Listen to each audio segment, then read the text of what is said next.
तो Shangrila resort जो आपने अंदर जाके विज़िट करना है वो ये है मेरे बैकग्राउंड में। शंग्रीला रिज़ॉर्ट का सारा व्यू, यहाँ से लीक हो गया व्यू।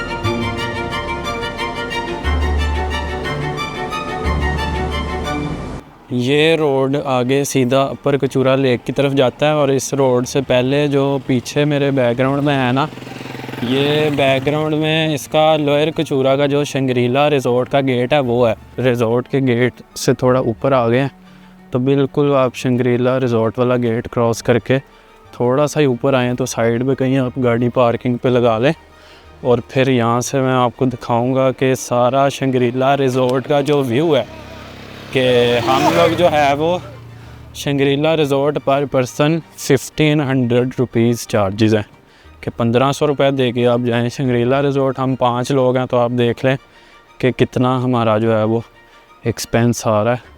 तो शंग्रीला रिज़ॉर्ट जो आपने अंदर जाके विज़िट करना है वो ये है मेरे बैकग्राउंड में। शंग्रीला रिज़ॉर्ट का सारा व्यू, यहाँ से लीक हो गया व्यू शंग्रीला रिज़ॉर्ट का। मैंने वैसे भी ड्रोन से कैप्चर करना था तो ड्रोन से मैं यहाँ पे आके मैंने ड्रोन फ्लाई किया और सारा इसके बड़े अच्छे विजुअल्स जो हैं वो कैप्चर किए हैं। स्टिल इमेजेस भी ड्रोन से लिए हैं। तो वैसे अगर आप इंजॉय करना चाहते हैं, कोई 4-5 घंटे या सारा दिन स्पेंड करना चाहते हैं तो बिल्कुल आप 1500 रुपये खर्चें, इसके अंदर जाएँ, बहुत अच्छे पोर्ट्रेट्स आप बना सकते हैं। लेकिन सिर्फ ड्रोन उड़ाने के लिए मैं 1500 रुपये अकेला भी चलो खर्च लूँ, लेकिन 5 बंदों का 1500 मल्टीप्लाई बाय 5 कितने होते हैं वो कभी नहीं खर्चूँगा।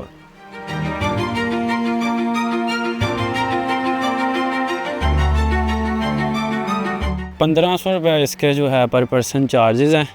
लेकिन सफ़रनामा ने अभी इतना कमाना शुरू नहीं किया तो आगे जो आप लोग सपोर्ट करें, चैनल को सब्सक्राइब करें, लोगों के साथ वीडियोस शेयर करें, सफ़रनामा कमाना शुरू करेगा तो फिर हम आपको अंदर से भी जाके विज़िट करवाएंगे।